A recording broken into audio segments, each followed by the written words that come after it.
Welcome to another interview episode of Sri Lankan Cricket Podcast. Today I'm here with my co-host Sohan, and he's fresh from a win and he's hungry for more wickets. Welcome back, the most wanted cricket broadcaster and podcaster in the world at the moment. He's good enough to join us in between his interviews with Jeremy Kyle at the BBC. Welcome back, Mark Machado. Thanks for having me, guys. And we are joined by the co-creator of MURALI END podcast. He's a journalist and a freelance producer. And most importantly, he's the best mate of Jimmy the Goat Anderson. Welcome, Tommy Stewart. Hey, guys. You okay? You both can sign on the screen when to give you 5 minutes. Oh, lads. Oh, God. You're too much today. I'm going red. I'm blushing. Yeah. You can't see that on the audio, obviously. But yeah, thanks for having us, guys. How you doing? What's the mood like in Australia at the moment? Mixed reaction, I guess. As you heard today, news coming out. Ashes is in full swing. Just a small change in leadership over here.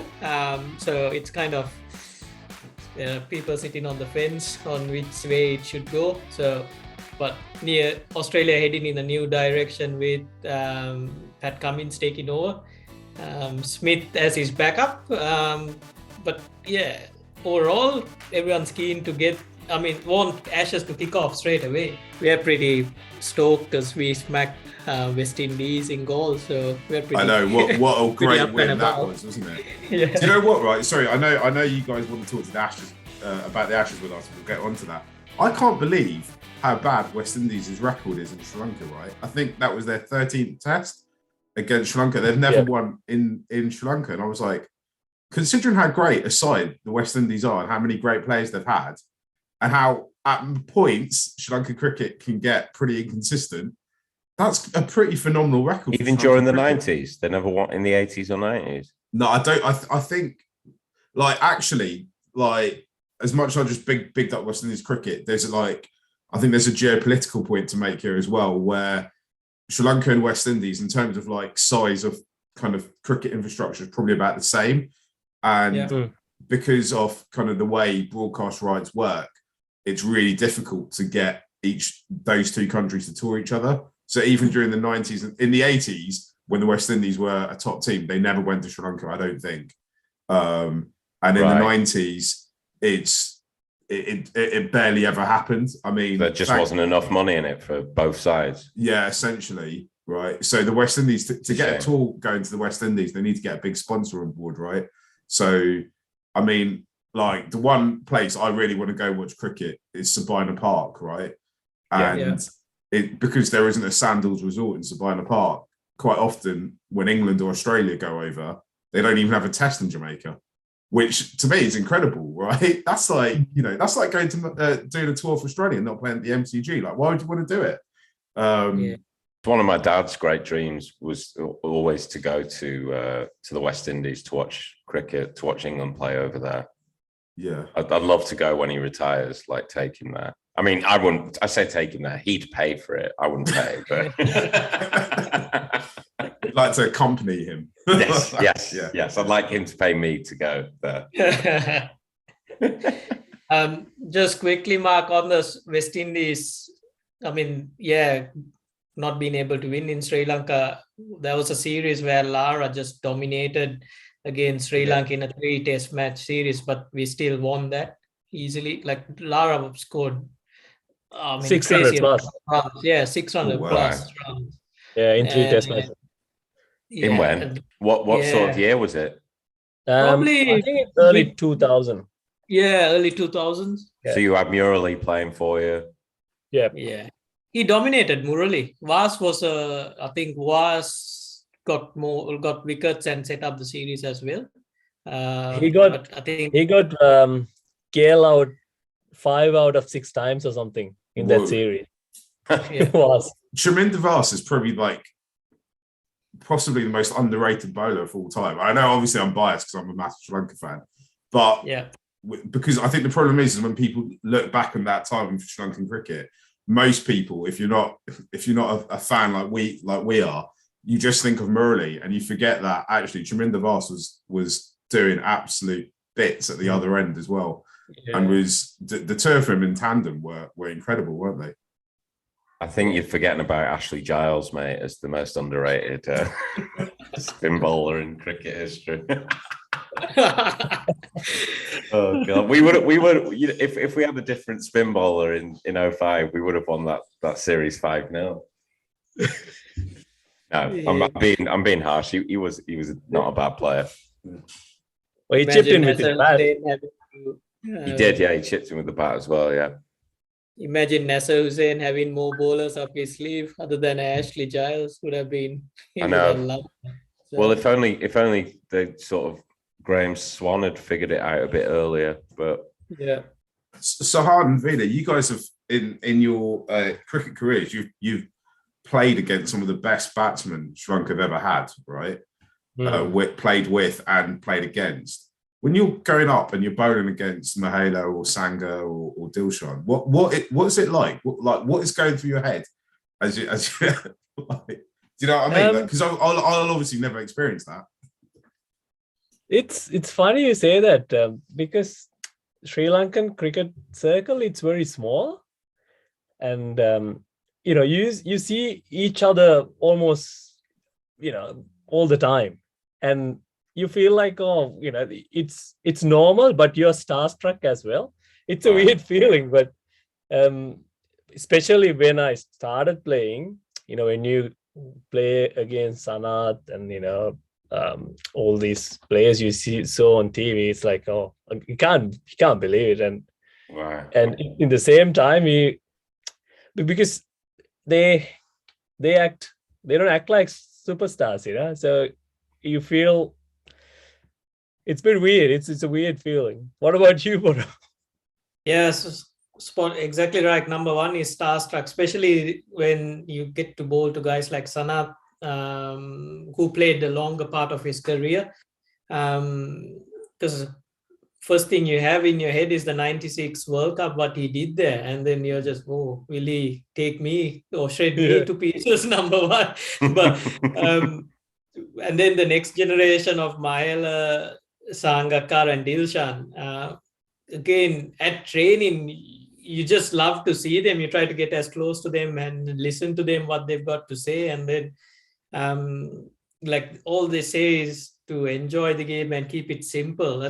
We've heard it at different stages of all these great players, and we're like, it's easy for them to say, how do we make it that easy for us? That's what we're trying to find. But that's the thing, you enjoy playing, having the chance to play first class cricket, and you get to play against the likes of them. Who are your guys' biggest scalps as ball? Have you ever got a big batsman out, like even in nets, anything? Go on. Yeah. You want me to go? Yeah, you can go ahead. Look how shy they've become. Hey, Tommy, imagine me. Imagine if I got with your name dropping, Tommy. That is my. I was just thinking when we talk about that, I was just thinking in my head. The day I go for a net with Jimmy, like I want to face one ball from Jimmy Anderson, which I'm sure I will at some point in my life. I want to face one ball of him going. I'll wear every sort of protection on my body. I'll look like an American footballer. Just going bubble wrap, innit? I want bubble wrap yourself. I want one ball of his best. I want one ball that because half crackers, full, big in swinging. In swing, just an over. I'd like to face an over of just variation. Mate, you've gone from wanting to face one ball to 6 now. Thing is, he's actually got quicker. He can bowl he bowled at 90 in the summer. I know. Which is incredible. Only other bowler who I can think of bowling as quick as when he was younger was Brett Lee. Everyone else slowed down when they hit the 30, 35, 36 year mark, and he's still bowling 135, 138, 140. So that's consistently. That's pretty cool. Pure dedication. Anyway, tell us about I want to hear who you've got out, you guys. No, the thing is like as Bora said, when you know that you're gonna bowl at one of the good players, Jayasuriya or Sangakkara or Mahela, everyone wants to get that prize wicket. So there's a competition between the bowlers to get that as well. So yeah, I got Jayasuriya out a couple of maybe 3 times or No something. way. Wow. Yeah, in a game, yeah. In a game. Yeah. Wow. Once you got him out twice, did you know that there was a way to get him out? That's the other thing. You see them on TV all the time, right? Then you think, oh, hang on, I'll try it and see if it works. And sometimes it works. Yeah, wow. And you go, yes. You were just, how did you get him? I'm imagining like sort of teasing him outside the off stump or something, and then I got him out with a bouncer one time. Maybe the ball didn't come and he played it too early and straight out. Oh, really? Up in the air. Yeah, I remember that game because I played with a pretty sure it was somewhere. That was the comeback. Oh, he was looking at the World Cup selections at that time. Yes. It was a rain-affected game, and the pitch was a bit iffy. I was like, oh, this is my chance. Oh, wow. Did he say anything to you afterwards? Was he like short? This.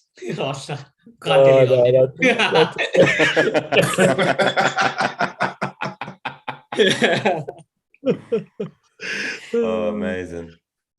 Boys, with Ashes kicking off, what's the mood in? I mean, you got close insights into what's happening out there. What's the mood up there? I think it's fair to say I think things change. Like the perfect scenario was England T20 World Cup champs coming into Australia looking to dominate the Ashes, but Australia out of nowhere pinched the cup. They probably came here. Now they look to be slightly ahead in if you take that win. But I'll give you my take, then I'll let Tommy come in because I come from it from a slightly different angle because I am neutral when it comes to the Ashes. No, you're not. You want England to win. Shut up. Come on. I was don't want them to win, right? Let's be honest. Australian cricket isn't going to find a fan in Sri Lankan cricket fans or English or a Sri Lankan person who's been born and raised in England is going to struggle to ever support the Australian cricket team, right? But my take on it is this, right? Is that actually England white ball team is doing relatively well, right? Okay, they didn't win the T20, but T20 is a bit hit or miss, right? We've already said on the MURALI END, Mark, that World Cup was a write-off anyway. Yeah. But the test side that was playing over summer, and basically since the test side got back from Sri Lanka in January or finished their Sri Lanka tour in January, has basically gone from disaster to disaster as far as I can see. There doesn't seem to be, apart from Tommy's best mate Jimmy, not many of the other players seem to be in a huge amount of form. Stuart Broad was out injured, missed most of the summer. Joe Root, I think he's doing too much. He's having to carry the team and captain the team. Yeah, Still the best batsman in the world right now, though, like test batsman. Yeah, but I think there's too much uncertainty around where everyone else bats apart from Joe at the moment, and going into it, they're not really sure who the openers are. So I think there's actually quite a lot of pessimism. The other thing I will say is, and as I said, I've been born and raised here. Essentially, when England go out to Australia for the Ashes, they expect to lose. And living in England through the 90s and being a cricket fan, it was tough. If you were an English cricket fan in the 90s, I mean, cricket would just absolutely. The team just absolutely faded away, and they kind of they've made a comeback since. But I think that residual memories of getting hammered by classic Australian teams from the 90s and early noughties is still there, and that kind of at this point is still kind of the main kind of memory. and the main thing that people think about going into an Ashes in Australia. What do you think, Tommy? To be fair, everyone got battered by that Australian team. They're arguably the greatest Test team of all time. Like them and the West Indies of the 70s and 80s. But I'm you know me, I'm always a glass half full person, so I'm always going to go into something, positively and optimistically. Having said that, no, I don't worry about. I think the series against India, there were so many injuries, especially in the bowling. Robinson and Jimmy had to take the lion's share of the overs. They obviously didn't trust Overton, so I don't really understand why he was picked. Obviously, Stone was injured, Broad was injured, Archer was injured, and Stokes was injured. Everyone's mindset changed. Mine massively did. The day that Ben Stokes, when he was teasing, wasn't he, leading up to it, putting videos of himself in nets, and it seems from the operation he's had that the injury that was sort of, funnily, you didn't think you could hold him back as he is, but apparently it was holding him back. So he's going to be even more free to express himself and hopefully feel fit as long as he's mentally stable. So Ben Stokes coming back was a massive moral boost and a massive boost in the team, in the sense that you've got an all-rounder and you can pick the team a bit around that now. So there's that. But I was just talking to my housemate, Sam, who's another panelist on the MURALI End. And he said the first ever episode he was on, because we were saying about Pat Cummins being captain. I woke up to that news and I said, I called it. I've been saying it for a year and a half now, 2 years. And Sam said, yeah, the first ever episode of MURALI End that I was on, that I'd said Pat Cummins should be the captain. And that's only just from listening to The Grey Cricketer and other Australian. I read quite a lot into the Australian cricket press, and everyone seems to have said, everyone who knows the players in and around the camp has said he should be the guy. He should be the next guy. And there was so much rumours and so much talk of absolute disarray in the Australian camp. And then they go and win that World Cup. And now Langer, instead of looking like a dead man walking, is looking like a hero. Suddenly, Tim Payne, they have an excuse to kick him out. Not a terrible captain necessarily, although he has made some very iffy errors. You look back in the 2019 Ashes, there was more than one big like wrong call on his head. An average wicketkeeper, I think Nathan Lyon said he's the best wicketkeeper in the world, which is absolute nonsense. He's not even in the top 5 for me. So an average wicketkeeper, a terrible batsman, and an okay captain. An excuse to kick him out of the team is just a blessing in disguise for them, and then they can make the right man captain, Pat Cummins. And I'm actually worried now that he's the captain rather than Steve Smith. If it had been Steve Smith, I'd be like, great, like more of the same. They could go into, they can capitulate at any time. So I'm actually worried that it's Pat Cummins. So what I'm trying to say here is England to win 3-2. Not really, no. I don't know. You reckon they'll lose at the Gabba? Or get you the Gabba, mate. We'll get you back at the Gabba.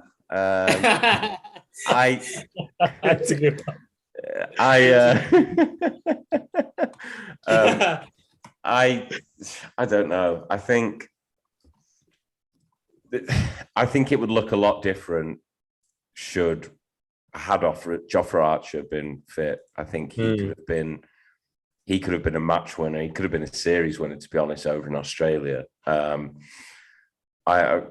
So looking at our bowling attack, you've got, unless Mark Wood, you're not going to get more than 2 tests out of him, sadly. We could do with 5 tests out of Mark Wood over in Australia. But I don't think it's going to happen. So I think you've just got to play him at the start and see how he goes and just extract as much out of him as you can. I think Broad and Jimmy will they might be looking at it like it could be our last tour. So they'll be giving absolutely everything. Like they'll be squeezing every ounce of themselves. And we all know Jimmy, we all know, we were just saying about how he's possibly bowling the fastest he's ever bowled. Like his dedication to it's just ridiculous. So there might be that extra edge, that extra mental edge. Like, come on, let's win one last series over there. It'll probably be the biggest accomplishment of both of their careers. However, again, having said that, like they're probably not going to play every test. And do the conditions suit them? I don't know. But Jimmy seems to be getting better and better. So I think he could figure out a way to win anywhere, to be honest, and get wickets anywhere. So yeah, we'll see. I'd be, as an optimist, I'd be happy with like a 2-1 or 3-2 loss, to be honest, in the series overall. What do you guys think? Yeah, what do you guys think? Well, as I said earlier, when England came 3 weeks back, I thought they don't have a chance. But now with all these new developments and all that, because they'll have to find a wicket keeper as well into that setup, right? Yeah. And a middle order batsman. They don't know who's going to bat at number 5, Australia. So you're right, like Jimmy, Broad and Wood, they'll at least have to play 4 test matches if England wants to win this, right? And Jimmy at Adelaide with the underlights, with the pink ball, will be crucial. But that Australian bowling attack, they got pace, they got Nathan Lyon. He's very good at home, so I don't know. I still think Australia is favourites. What do you think, Bora? Go on.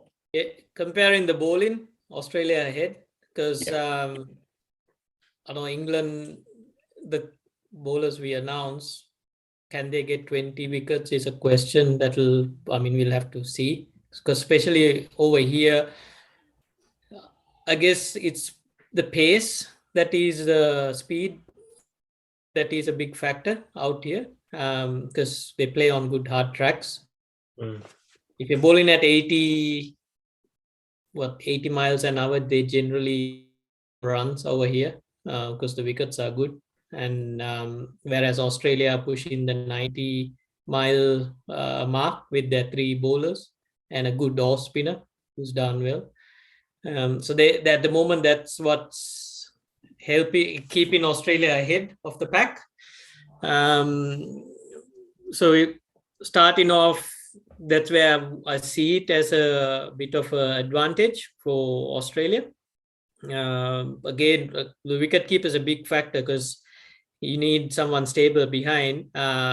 So otherwise, no point having good bowlers. It off very fast. So I think the people they at the moment talking about is Alex Carey, who seems to be a front runner. I thought it might be Carey.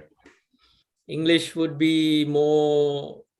I mean, Matthew Wade's in the mix as well, but I think Alex Carey is slightly ahead of that pack.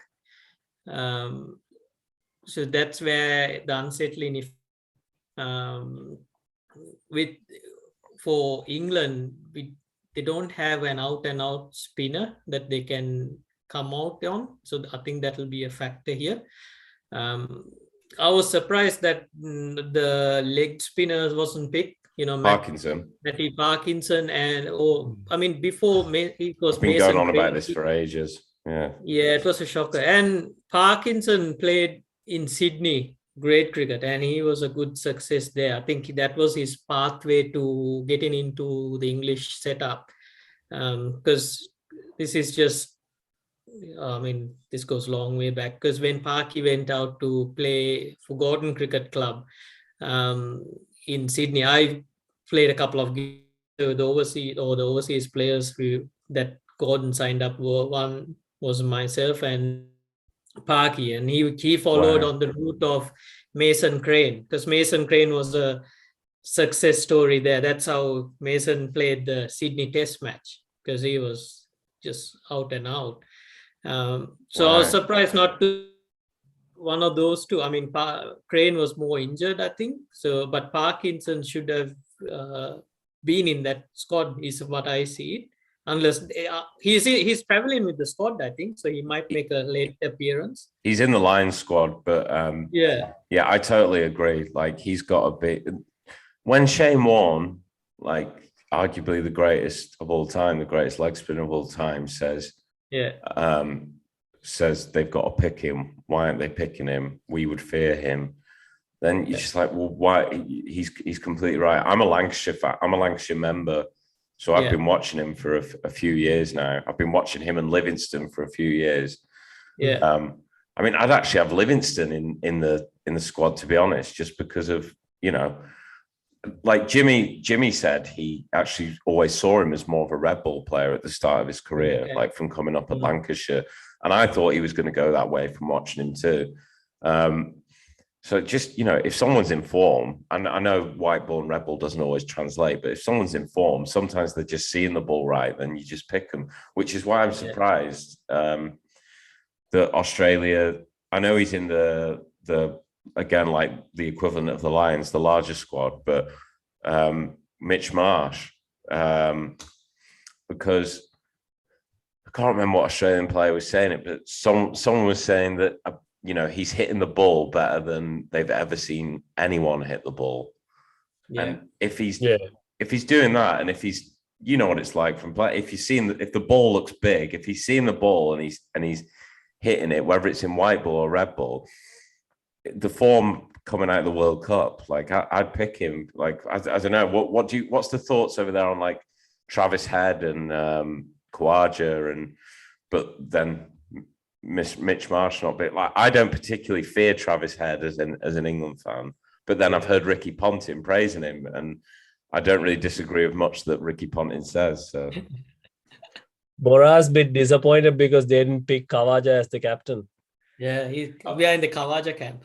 So Khawaja's great. What do you guys think about having a fast bowler as captain as well? I think having Steve Smith as vice captain helps, because, you know, there will be times he can't think straight, because obviously I said this in our podcast as well. Pat Cummins is the workhorse in that team. You know, if there is no other option, he'll have to bowl a session without stopping. So it's a good thing they went with Steve Smith as vice captain. Otherwise, it's really tough. If you're a fast bowler, it's really tough, and you had to be.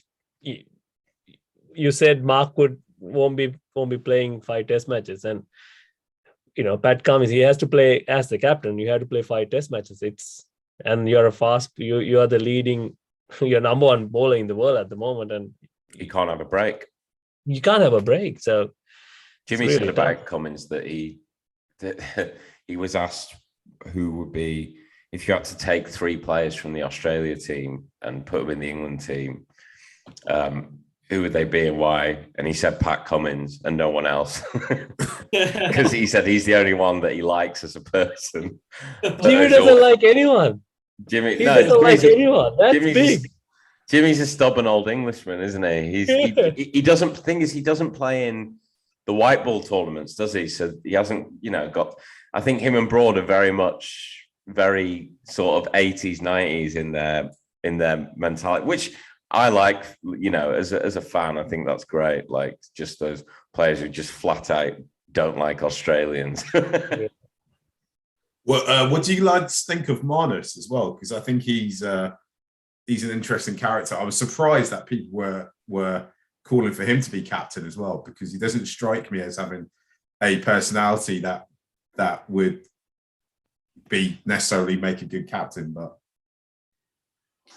in Australia, I was looking, I was reading, there was a good documentary of Ricky Ponting, how he changed his ways as well. And generally over here, Australian Test captain's gig is the toughest gig, or I mean, it's the biggest thing next to the Prime Minister, or you know, the next. That's how highly it's regarded. So, it'll be interesting with Pat Cummins taking over. Like playing 5 Test matches is going to be a big challenge for him to see how he goes. Manas, I think we've discussed before, is the leadership before. We haven't seen him in leadership roles, so that will be more of a long-term prospect if it turns into a captaincy. I mean, generally, you want to be captaining through your pathways and build it up. That's where we saw a guy like Kavaja would have been ideal. He has that leadership there. Even Travis said to a certain extent, but then they both of them don't have a permanent spot in the 11, so that kind of, I think, phased them out. Smith factor would be interesting because we've seen how involved he is in on the field when it comes to the game. So some kind of, I mean, there hasn't been a lot of people happy with what he's been doing as a player or as a vice, having in that leadership group. They're saying, look, it's a captain's duty. He can't be making those changes as much. So that will be it will be highlighted during this series a lot, to see, look, who's in control of this team. Is it Pat Cummins or Smith? That will be the one that will be highly, scrutinized. So for us, like, I'm surprised that they went. Over here, everyone was talking about Pat Cummins coming through, but it's just the fact of him playing 5 test matches, the workload, the pressure that he's on to him, it's going to be immense. He's, for me, as a player, otherwise, he's an amazing athlete. Still, like him, the best highlight I've seen of a moment where we talk about fitness and agility of a player is against India in a test series. I think it was at the MCG, or can't remember what the game was. I think he pulled off a run out into the 85th over after bowling for a full day.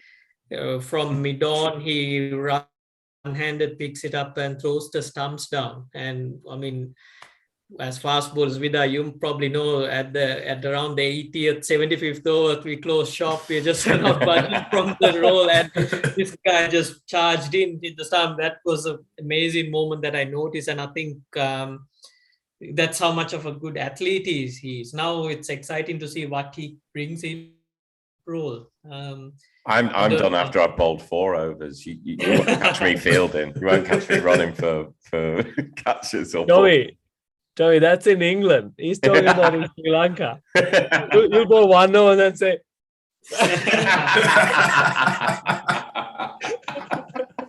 But you can't breathe because of the heat, man.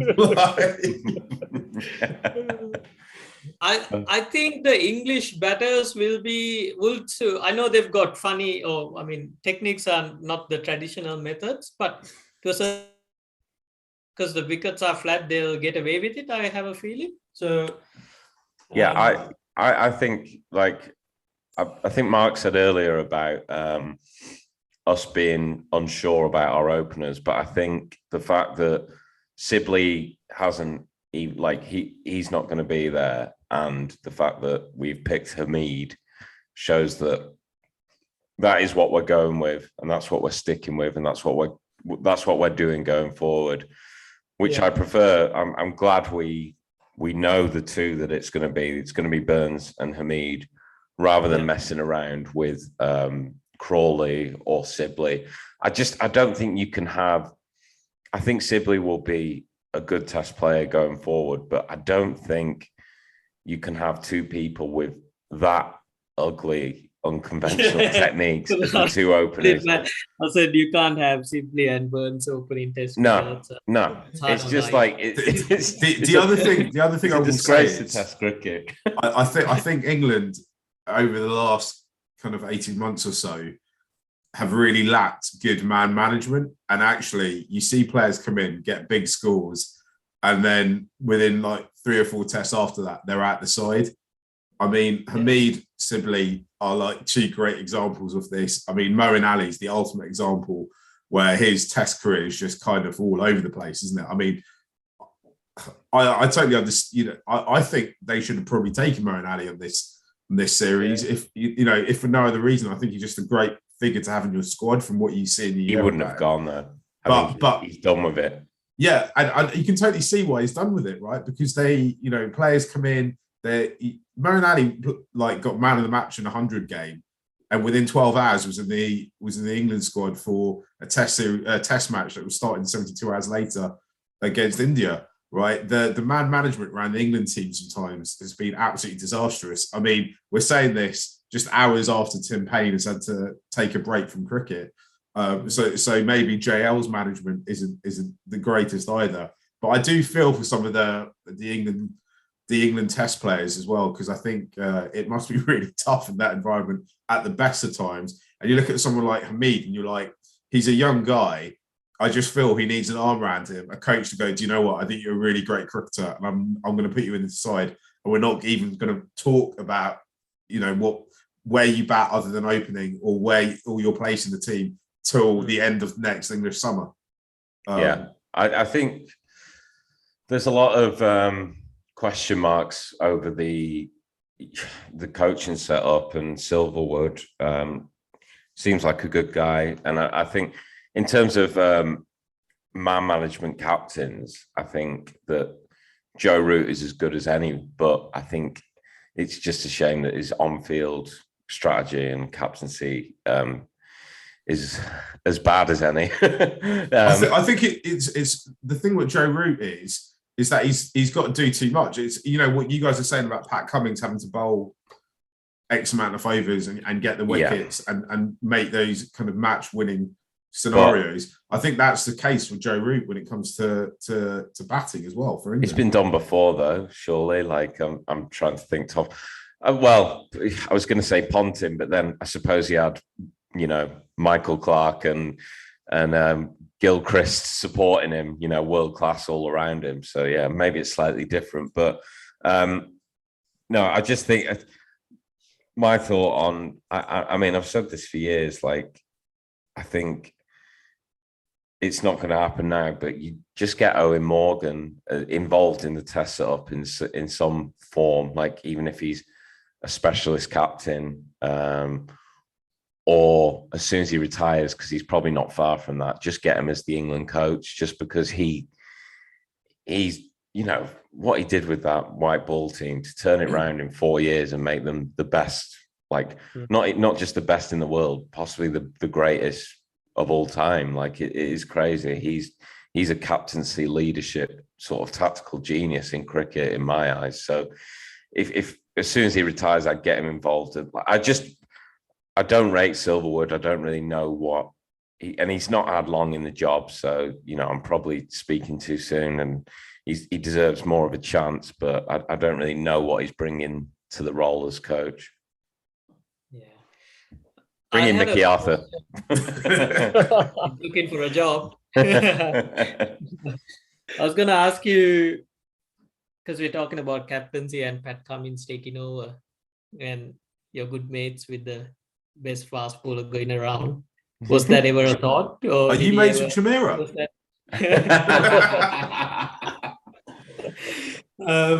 For Jimmy? Any thought, Jimmy captaining? Or, I mean, was that ever something that... He's too grumpy. Yeah,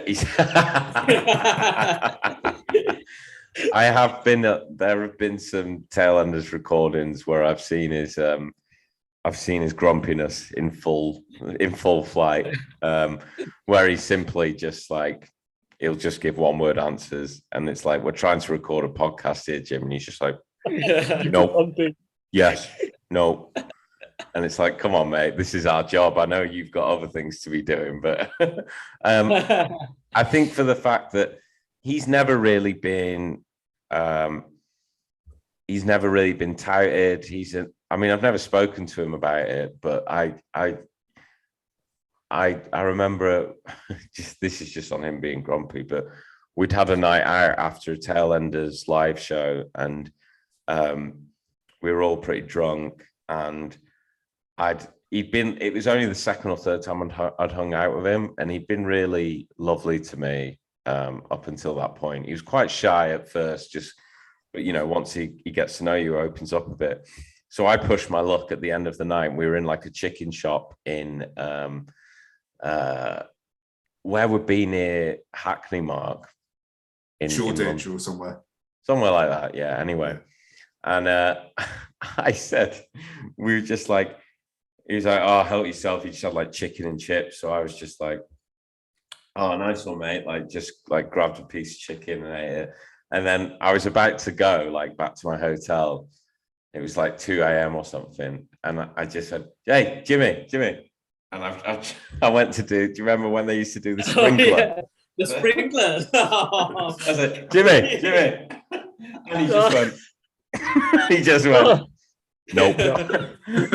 Like, go home, go to bed. I was like, sorry, yeah, push my luck. But just out of interest, when you're out with Jimmy on a night out in London, in East London, does he get recognised much? No, because I suppose he's with Greg James is there as well, and I don't really know who would be more recognisable to the British public. I guess it's a pretty depressing question to even ask, right? That England's record wicket taker, one of the greatest fast bowlers of all time, can go out in London and not get recognised. The only reason I asked that, right, is because I remember there's a big entourage, though. I suppose. Like when I've been out, there's been like 20-30 people there, including Jack Leach. No one is recognising him. When in between when India played that Test match with New Zealand in the World Test final in the summer in England just gone, and a lot of the India players had, because of COVID, had to stay in England for about 6 weeks till the India series started. And the India players were like, "Oh yeah, we just went off. We could bring if they had their families, they could just roam around England and no one recognised them." And I was like, that's quite damning for cricket, really, isn't it? That Virat Kohli is going to Legoland and no one recognises him. Legoland. Because like, there's no other cricket playing nation in the world apart from maybe Ireland, where Jimmy wouldn't be. If Jimmy walked into the Crown Casino in Melbourne, most people would know who he was. Yeah. Right? No, I think like we are talking.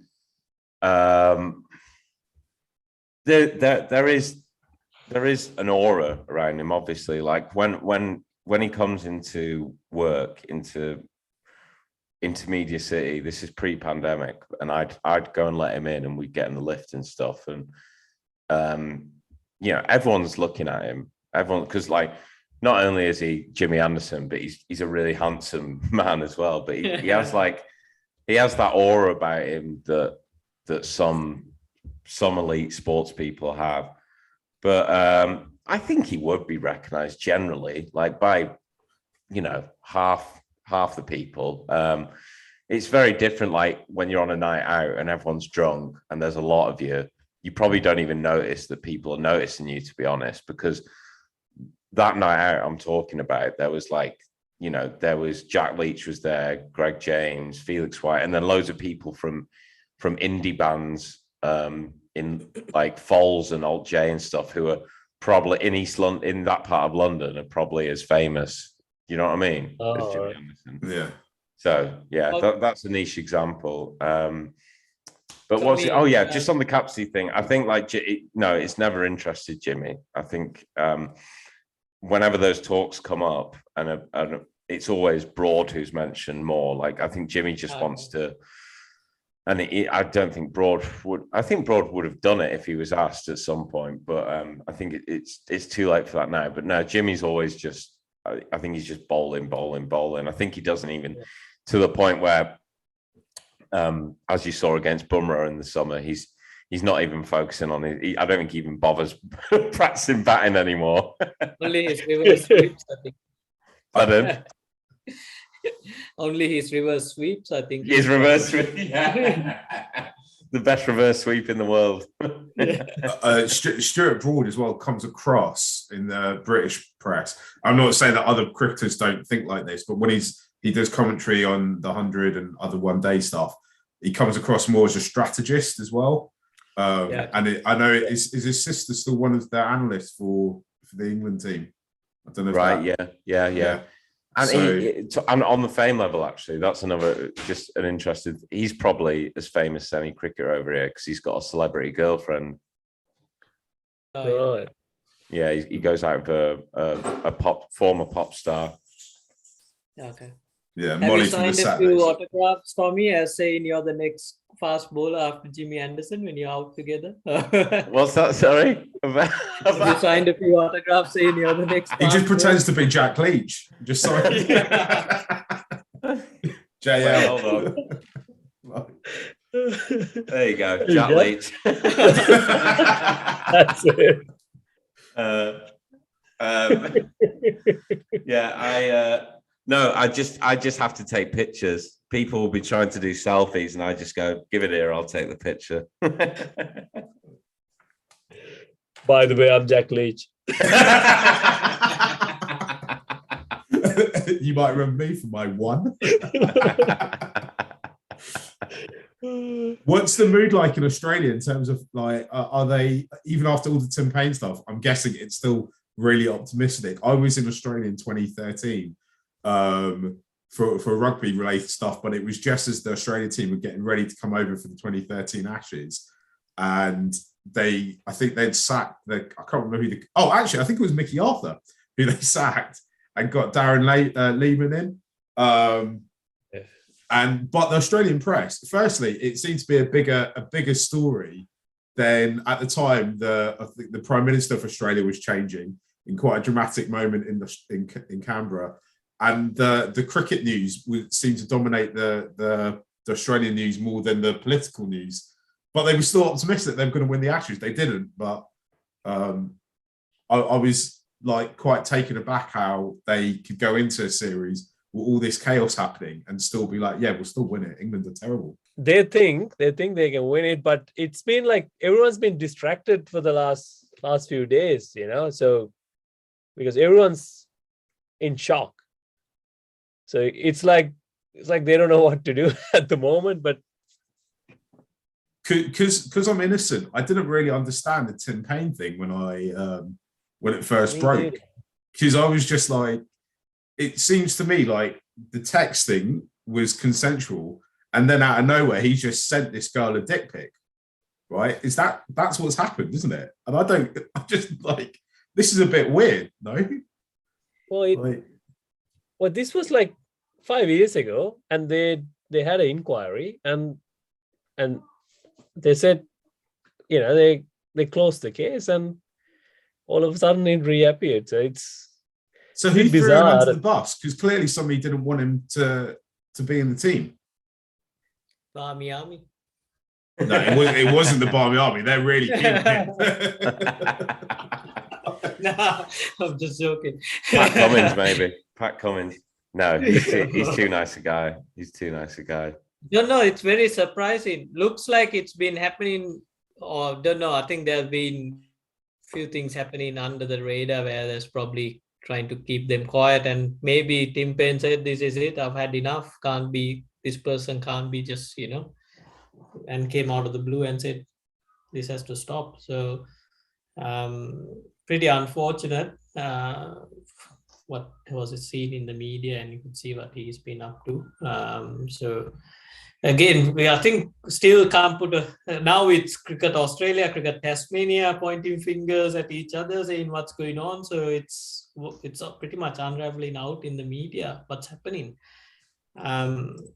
But it's, don't know this person to what extent has been happening, but I think behind the scenes there's been something pretty serious. I think it's an ex-employee. I don't think this person's working for Cricket Tassie anymore. So Right. So yeah. One thing is lots of support shown towards Tim Payne, like lots of parties. Yeah, Nathan Lyon. Yeah. No, he's not the best wicket keeper in the world. Come on, Nathan. Come on, Gary. Maybe just move on the nice Gary bit coming back. So. Who do you think it'll be then, Wade or Carey, as the keeper? I think Carey. Carey, yeah. That's who I'd go with if I was an Australian selector, but that's not going to happen anytime soon. On the basis that Tommy's got to go, should we do Ashes predictions and then move on to Yorkshire stuff quickly? Yeah. Happy with that. So what do you want to predict what you think the series score will be? Hey, I keep saying different ones, don't I? Let's go with, I'll go optimistic. Let's say 2-1 England. So 2 draws in there. Laura? I'm going, hold on. 1, 2. I think it'll be 3-1. Brisbane, Sydney and Perth to Australia. Adelaide to England, MCG a draw. That's probably more realistic. I'm going to go 2-1. 2 draws. 1 to England. So 2-1 to Australia. I'm going to say I think it's going to be 1-1, and it will just end in Australia retaining it, and it will be a pretty drab series because Australia haven't played much Test cricket at all, and England are not great. Big ball, Mark. Yeah, I worry about England trying to get 20 wickets without. I think the only way I know Bora brought this up. I think the only way they're going to do it is if one of their every time one of their bowlers has got to have an exceptional innings. I don't think it's spread for them to get it through, but it could happen, I suppose. Under lights, probably. I don't know. I don't think. Do England have a great record under lights? I mean, everyone's just talking about them like this day-night test as if it's a foregone conclusion, but I don't think they've won many under lights, have they? It just should favour our bowlers, shouldn't it? Bowlers. That's where you play. That's where, I don't know, maybe Wokes, Jimmy and Broad all play. Yeah. Jimmy will do the bulk of the bowling. Yeah, as he should do. The old man, bless him. Hey guys, that's the end of the part 1 of the big mashup with the MURALI END podcast. It's a lengthy episode, so we had to make it a 2-part episode. Hope you enjoyed the part 1, and the part 2 will be released very soon. Thank you.